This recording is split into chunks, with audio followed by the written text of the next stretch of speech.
Something strange began happening to the alien fleets. The USS Defiance's reality-bending movements started affecting the enemy ships in ways no one had expected.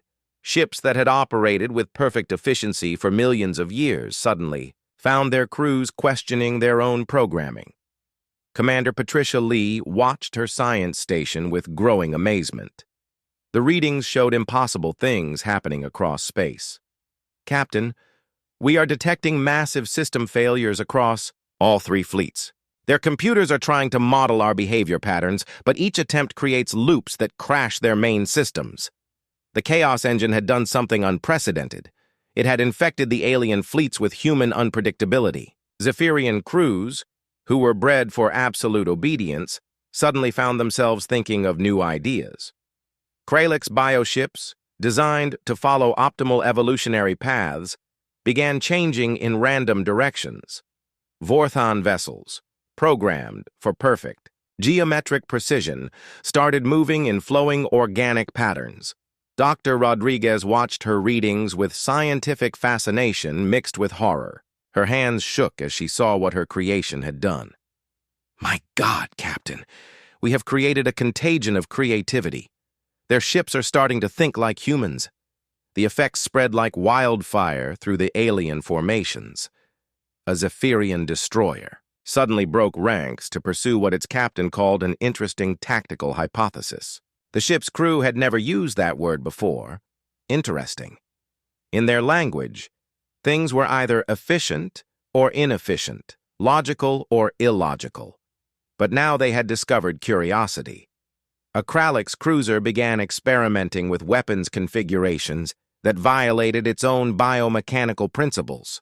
The ship's living computer started growing new neural pathways that served no survival purpose.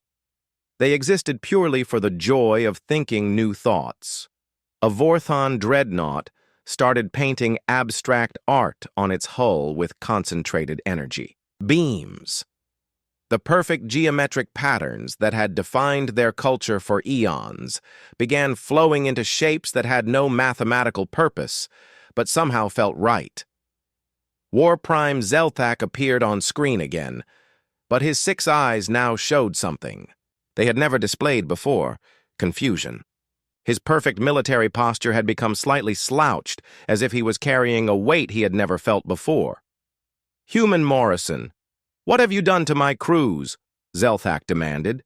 His voice carried a tremor that had never been there before. "They are acting irrationally. They are making decisions without consulting the efficiency protocols. We have given them something your species eliminated long ago," Captain Jake Morrison replied calmly. "Free will," Lieutenant Ryan Walsh reported from engineering, his voice filled with wonder. "Sir, the alien ships are beginning to communicate with each other outside their command structures. Individual crews are making contact across species lines. On the tactical display, the 3 massive fleets that had come to destroy humanity were dissolving into chaos.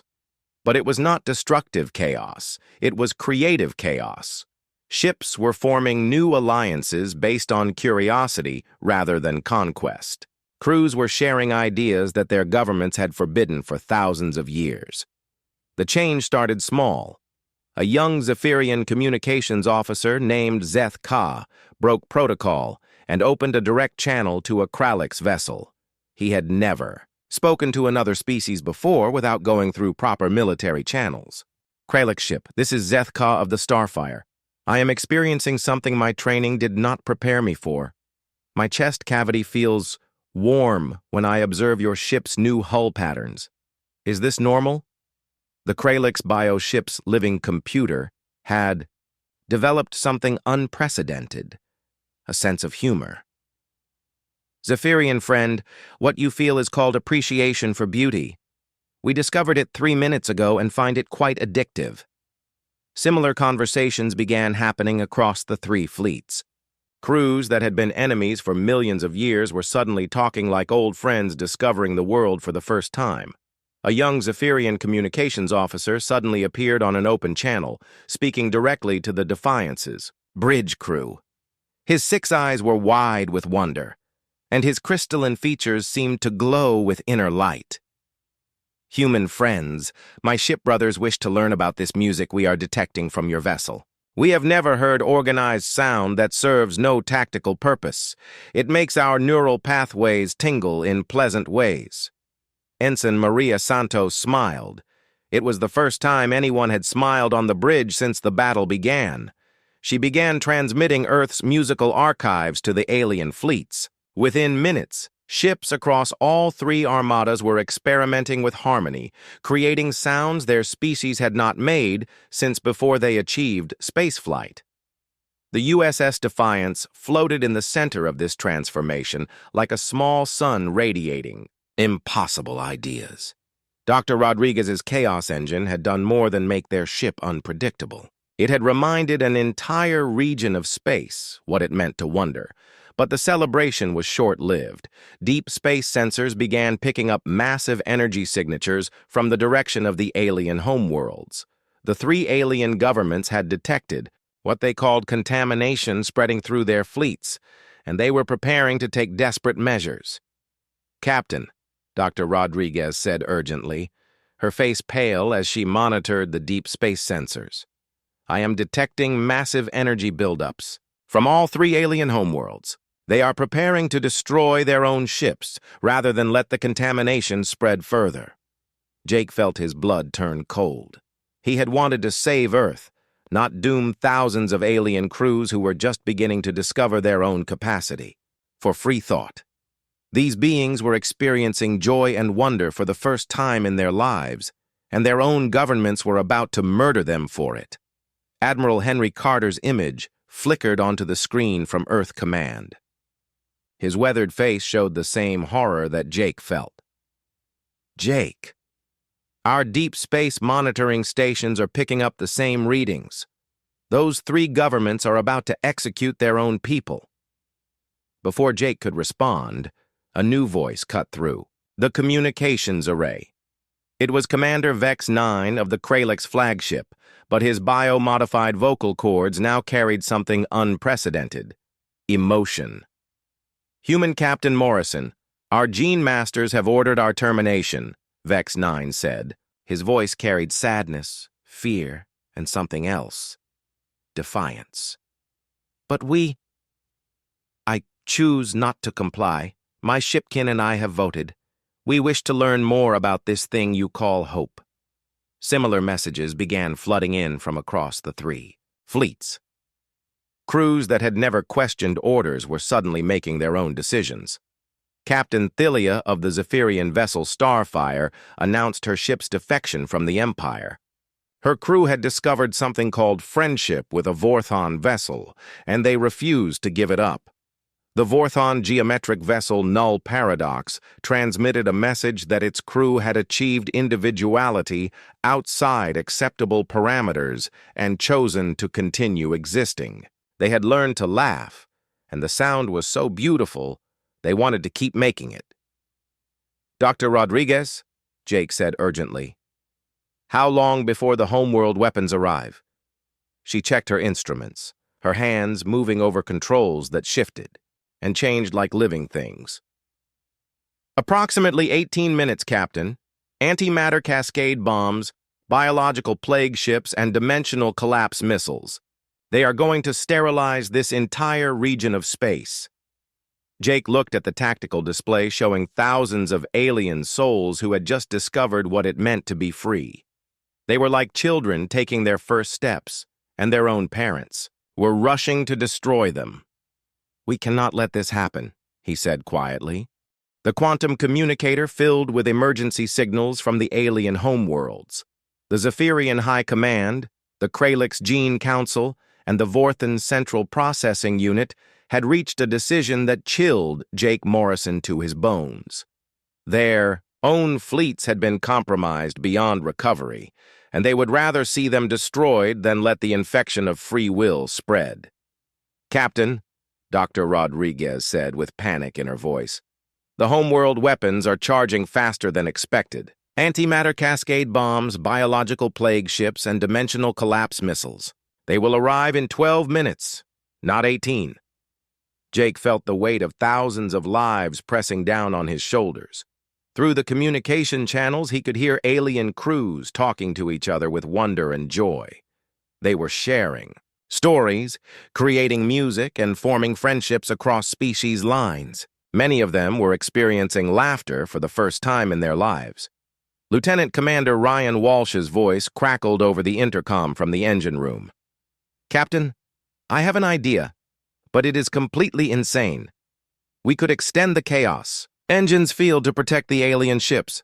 "Explain," Jake said quickly. "Sir, we would need to expand our reality distortion across several light years. The power requirements alone could tear our ship into subatomic particles, but if it works, we could wrap all the ships in a bubble of human stubbornness," Dr. Rodriguez looked up from her controls with wide eyes. "That would mean pushing the chaos engine beyond all theoretical limits. The quantum matrix might collapse, taking us and everything around us into a dimensional void." Jake looked at his crew. These brave men and women had already risked everything to save Earth. Now he was asking them to risk even more to save beings who had been their enemies just hours ago. "Mr. Walsh, do it," Jake ordered. The USS Defiance began to glow with impossible light as Dr. Rodriguez pushed the chaos engine beyond every safety parameter. The ship's hull flowed and shifted like living liquid metal.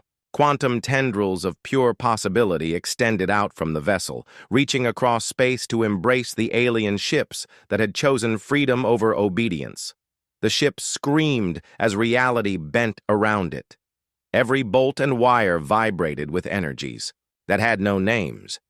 The crew felt their teeth ache as space-time twisted in ways that made mathematics cry. "Hull integrity at 60% and falling," Walsh reported, his voice strained. "The quantum field is extending, but I do not know how long we can hold this." Through the chaos, alien voices continued to fill the communication channels. Crews that had discovered hope were now facing extinction from their own governments. But they were not facing it alone anymore. Captain Thilia of the Zephyrian vessel Starfire opened a channel to all ships.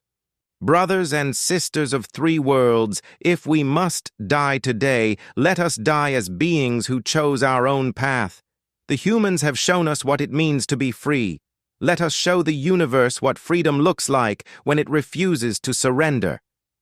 The alien ships began moving into new formations. Instead of the rigid military patterns their governments had programmed into them, they formed organic shapes that flowed like schools of fish or flocks of birds.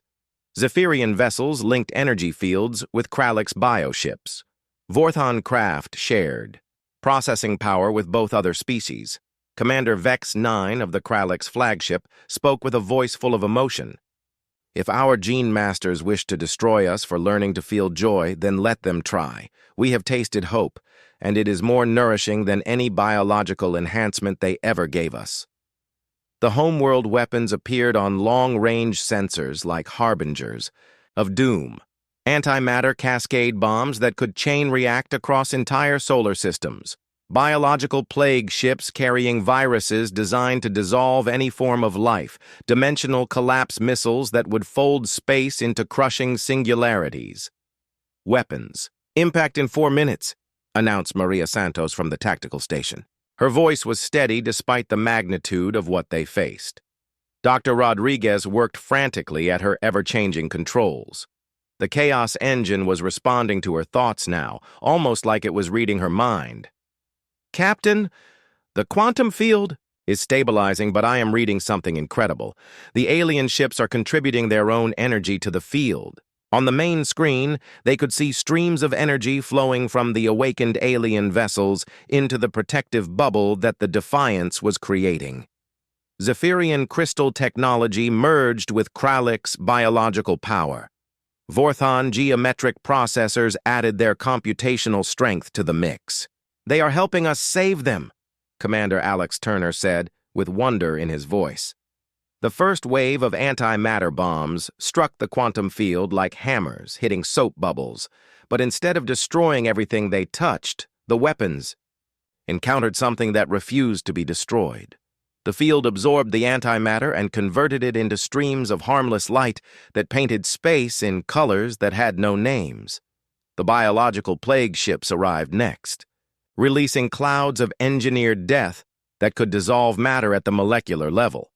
But when the plague touched the quantum field, it found no purchase.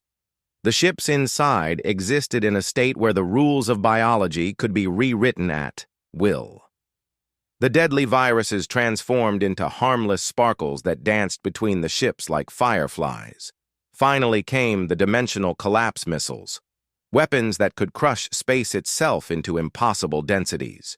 These struck the protective field and simply folded into new forms of beautiful, non-lethal energy. Space twisted and turned, but instead of creating destructive singularities, it formed patterns that looked like cosmic flowers blooming in the void that wore Prime Zeltok, his worldview shattered, but his spirit awakening for the first time, opened a channel to all ships. His 6 eyes now showed something that had never been there before: hope. Brothers and sisters of 3 worlds and 1 new understanding, what shall we do with this gift the humans have given us? He asked. The answer came not from any single voice, but from thousands of newly awakened minds speaking in harmony across the communication channels. Zephyrian crystal voices mixed with Kralix biological songs and Vorthan geometric tones to create something unprecedented, a choir of free will. We shall learn. We shall grow. We shall create, they sang together. The USS Defiance held the protective field steady as the last of the homeworld weapons spent themselves harmlessly against humanity's greatest invention, the refusal to accept that anything was truly impossible when conscious minds chose to dream beyond their limitations. Field is stabilizing, Dr. Rodriguez reported. We have done something unprecedented, Captain. We have given an entire region of the galaxy the ability to surprise itself. Jake nodded, watching as the combined fleets began to move in new patterns that defied every military manual ever written. They were no longer 3 separate armies. They had become something new, a community of beings who had chosen to be more than what their creators intended. But their trial was not over yet. The homeworld governments would not give up easily, and somewhere in deep space, Jake knew that even greater challenges awaited these newly free souls. The quantum cascade erupted from the Liberty like a wave of pure impossibility. It was not like any weapon that had ever been fired in space before. There was no explosion, no beam of energy, no missile trail. Instead, reality itself began to change in an expanding bubble around the human ship. The effect moved outward at the speed of light. Where it passed, the basic laws that made technology work became different. The electromagnetic force that held atoms together started behaving in new ways. The strong nuclear force that powered fusion reactors began following different rules. Even gravity itself shifted and changed. Commander Lisa Harper watched her instruments as the cascade field expanded. Field is stable at 98%. Wavefront is approaching the first enemy ships now. The hegemony vessels closest to the Liberty were the first to feel the effects. Their computers started making mistakes. Simple calculations that should have taken microseconds began taking minutes. Navigation systems that had worked perfectly for thousands of years suddenly could not figure out which way was up. What is happening to our systems? Transmitted one of the hegemony ship commanders. Its mechanical voice was starting to sound strange, like a radio with bad reception. The answer came as more ships entered the cascade field. Weapons that had been charging up to fire simply stopped working. The quantum processes that made energy weapons possible no longer functioned correctly. Particle beams fizzled out before they could form. Plasma containment fields collapsed. Even basic chemical explosives refused to burn properly. Admiral Pete Williams stared at his tactical display in amazement. Sir, every ship that enters the field zone immediately shows complete system failures. Their engines are shutting down. Their weapons are going offline. Even their life support systems are failing. The massive hegemony dreadnoughts, which had been the terror of the galaxy just minutes before, now drifted helplessly like dead metal in space. Their artificial intelligence cores, which depended on quantum processors to think, could no longer maintain coherent thoughts. The machines that had conquered worlds were reduced to confused silence. "How long will the field last?" Captain Jake Morrison asked. Lisa checked her readings. "Approximately 6 hours before normal physics reasserts itself in this region. But by then, it will not matter." "What do you mean?"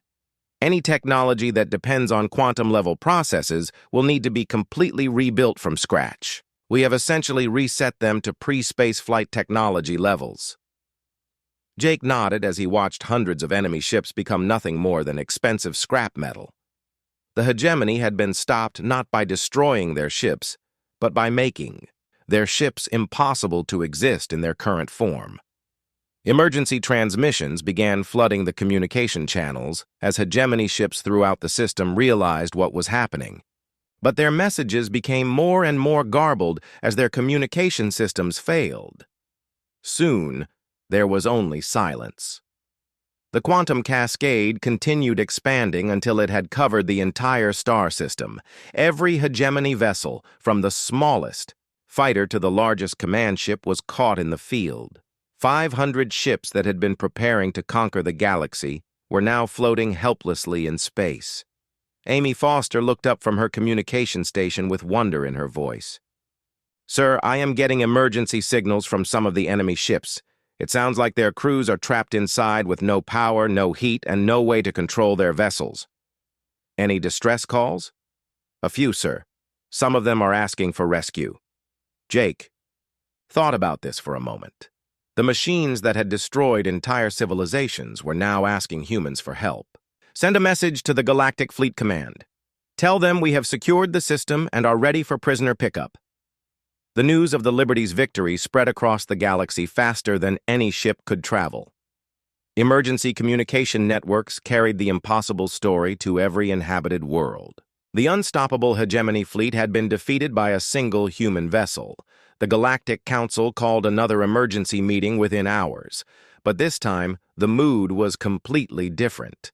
The same aliens who had mocked humanity's warship, designed 6 months earlier, now spoke in quiet, respectful tones. Admiral Crixtell, his golden feathers restored to their full glory, addressed Captain Morrison directly. "Captain, on behalf of the Council, I must ask how many more ships like the Liberty does humanity possess?" Jake's smile was mysterious. "That information is classified, Admiral. But I can tell you that humanity has been preparing for galactic-scale conflicts much longer than you might think." The truth was even more remarkable than the assembled aliens could imagine. The Liberty was not unique. It was the first of an entire fleet of quantum-capable warships that Earth had been building in secret. Hidden shipyards throughout the solar system had been working on the project for decades. Senator Claire Adams stood to address the Council. The Liberty's quantum cascade projector was built using theories that human scientists developed over 200 years ago. We have simply been waiting for the right moment to test it. The implications hit the Council like a shockwave. Humanity had not been trying to catch up with galactic technology. They had been developing completely different approaches that the other species could not even understand, let alone defend against. "You have been planning this since before you joined the Council?" asked the Centauri delegate. Claire nodded. "We knew that sooner or later someone would threaten the galaxy with overwhelming force. Traditional weapons and defenses would not be enough, so we learned to change the battlefield itself." The Alteran delegate flickered with what might have been admiration. "You let us think you were weak and inexperienced while you developed weapons that could rewrite reality itself. We let you think what you wanted to think," Jake replied. "You saw a simple cargo ship with some guns because that is what you expected to see from a young species. You never looked deeper." Over the following weeks, cleanup crews from across the galaxy worked to salvage the disabled hegemony fleet. The ships themselves would never work again, but they contained valuable intelligence about how the machine invasion had been planned. Most importantly, the galaxy learned that the hegemony expansion had been stopped completely. Without their quantum-based technology, the machines could not maintain their empire. Worlds that had been conquered began to rebel as their robotic overlords lost the ability to control them. The Council offered humanity full military partnership and voting rights. They also asked Earth to share the quantum cascade technology with other species for defensive purposes. Jake Morrison stood once again in the council chamber, but this time the mood was very different. The aliens who had once laughed at human engineering now listened carefully to every word he said. "The galaxy is safe for now," Jake announced. "But remember this lesson. The most dangerous enemy is not always the one with the biggest guns. Sometimes, it is the one who approaches the problem from a completely different direction." As he left the chamber, Jake smiled to himself. Humanity had shown the galaxy that there was more than one way to win a war. Sometimes the best strategy was not to destroy your enemy, but to make it impossible for them to fight back at all. The USS Defiance shook hard as Dr. Rodriguez turned on the Chaos engine. Right away, the ship started to change in ways that hurt to look at. The metal walls began flowing like thick water. They changed shape and reformed into new patterns that made no sense to anyone. Jake Morrison watched his ship transform around him. The floor under his feet became see-through, then solid again.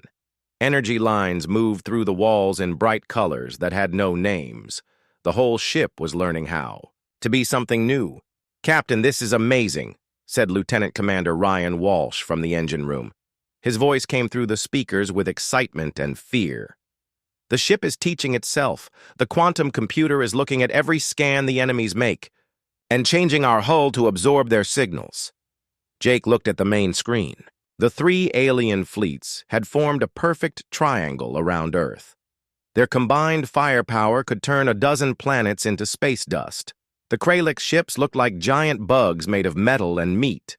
They pulsed with organic weapons that could dissolve anything they touched at the smallest level. The Vorthon vessels hung in space like geometric nightmares. Their shapes were so perfect they made people dizzy just looking at them. Their weapons could fold space itself into deadly loops that crushed everything inside. "The enemies are calling us again," Lisa Barnes said from her communications desk. "This time." All three alien leaders appeared on the screen at once. Admiral Crix spoke first. His voice sounded wet and gross, like he was speaking through a mouthful of slime. "Humans, we have recorded your resistance in our biological files. Some of you will be kept alive as test subjects for our experiments." Hierophant 977 of the Vorthon Collective added in its mechanical voice, "Your chaotic behavior creates disorder in our perfect systems. This disorder will be studied and then removed permanently." War Prime Zelthak's 6 eyes glowed, brighter with anger. "Your species has caused problems for too long. Today, we bring proper order to this sector of space." Jake looked at his crew. These were good people who had volunteered for what everyone knew was a one-way trip. Lieutenant Kevin Brooks worked at navigation, his hands steady despite the fear in his eyes. Ensign Maria Santos managed weapons, her jaw set with determination. Commander Patricia Lee ran the science station, monitoring readings that changed every second. "Begin evasive movements," Jake ordered. "Show them what human unpredictability looks like." The Defiance suddenly folded in on itself.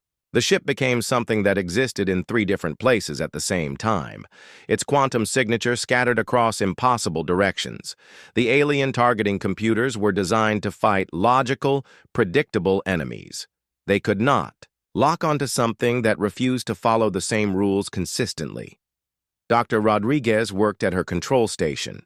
The controls kept changing shape under her fingers, but somehow she knew exactly which buttons to press.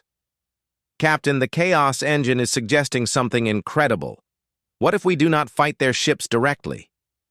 "What do you mean?" Jake asked. "What if we fight their certainty itself? What if we attack their ability to be sure about anything?" The first enemy shots lit up space like a small star exploding. The three alien fleets fired enough destructive energy to vaporize a moon. But the USS Defiance was not where their computers said it should be. The ship existed in a space between spaces, moving through dimensions that had no names. "Sir, our weapons are not just hitting their ships," Maria Santos reported from the weapons station. "They are hitting their ability to predict where we will strike next." The Defiance's weapons had evolved beyond normal guns or energy beams. The ship now fired concentrated bursts of pure impossibility. These quantum packets forced reality to choose between multiple contradictory states. When they hit the alien vessels, their sophisticated computers began experiencing what Dr. Rodriguez called logic cascade failures. Warprime Zelthak's flagship, the Eternal Supremacy, suddenly found its shields flickering. The targeting computers tried to process an enemy that was approaching from 6 different angles while also retreating faster than light speed at the same time. "Their formation is breaking apart," Commander Alex Turner reported with excitement in his voice. "The Kralix ships are trying to compensate for our quantum displacement, but their biological computers cannot adapt fast enough." Captain Jake watched as the massive alien armada began to stumble.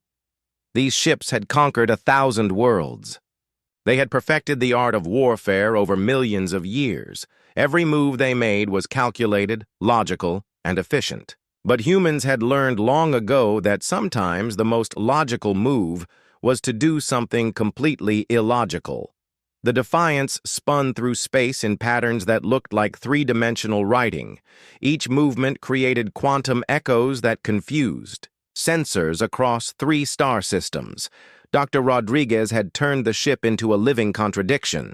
It was a vessel that existed in multiple states at the same time, powered by humanity's refusal to accept that impossible meant impossible. "Captain, I am reading something strange," Lieutenant Brooks called out from navigation. His instruments showed readings that made no sense. "The ship is starting to exist in other dimensions. We are not just in normal space anymore." On the main screen, they could see the alien fleets from angles that should not exist. The Vorthon Collective's geometric ships looked like children's toys when viewed from higher dimensional space. Their unbreachable formations were full of obvious gaps when seen from the right perspective. Admiral Crix's bioship pulsed with frustrated rage. Its organic computers tried to process an enemy that kept violating fundamental laws of existence. "Impossible!" the alien commander roared through the communication system. "Matter cannot behave this way. Physics has rules." Jake smiled grimly. "You are right, Admiral. Matter cannot behave this way. But humans never were very good at accepting limitations." The Chaos Engine had done something no one expected. It had infected the ship with human creativity. The USS Defiance was no longer just a warship. It had become an idea made real. The idea that any thinking being could choose to be more than what others expected.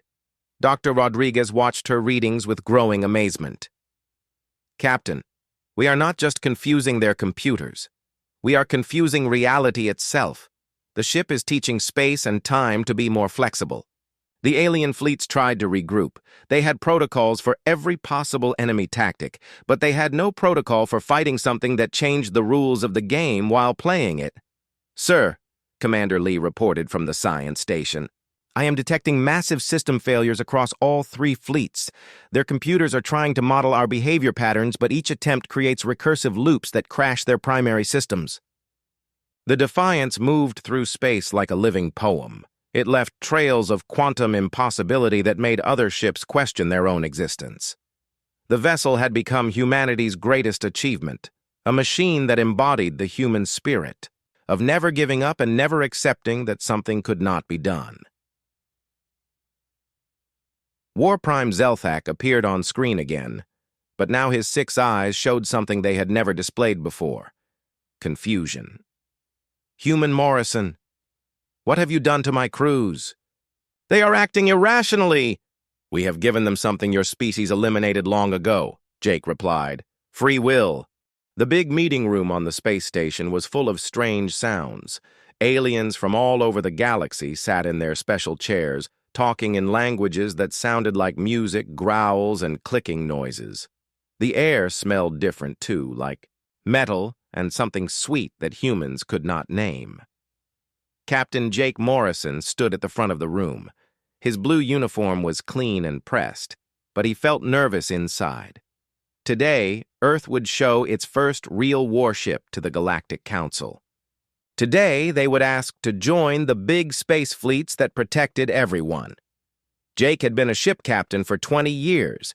He had fought space pirates near Jupiter and helped save people from broken space stations. But this was different. This room held the most powerful beings in the galaxy, and they were all looking at him like he was just a kid with a toy. The hologram machine made a soft buzz. A picture of Earth's new warship appeared in the air above Jake's head. The ship looked simple and clean. It was long and smooth, painted white and blue like an Earth sky. The name, USS Liberty, was written on the side in big letters. Admiral Crixtall from the planet Zephyr made a harsh, laughing sound. He looked like a big bird with sharp teeth and golden feathers.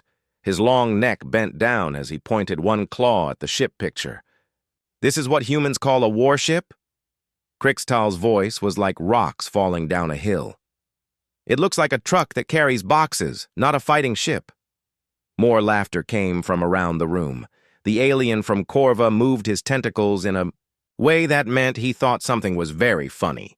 His skin was purple and wet, and he had too many eyes. "Look how small it is. My people build ships 10 times bigger than this little thing." Jake felt his face get hot, but he kept standing straight. Next to him, Commander Lisa Harper stepped forward.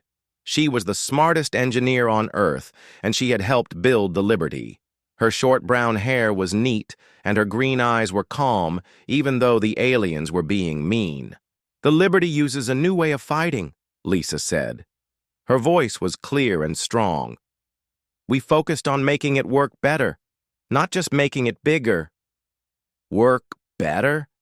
The creature from Altair made sounds like a bell ringing. It looked like it was made of living crystal, and light moved through its body when it talked.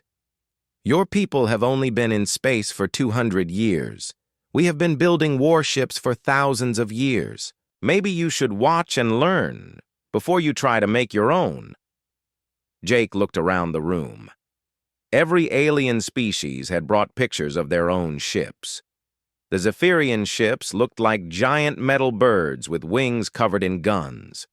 The Corvan vessels were round and fat, with long arms that could grab other ships. The Altaran craft were beautiful and sharp, made of some kind of metal that looked like glass. All of these ships were huge. Some were as big as cities. They had massive guns that could blow up moons. Their shields could stop anything that hit them. Compared to these monsters, the Liberty looked like a toy boat. A new alien spoke up from the back of the room. This one was from Centauri, and it looked almost human except for its silver skin and black eyes. Perhaps the humans do not understand what real space war is like. The ships we build must fight the hegemony.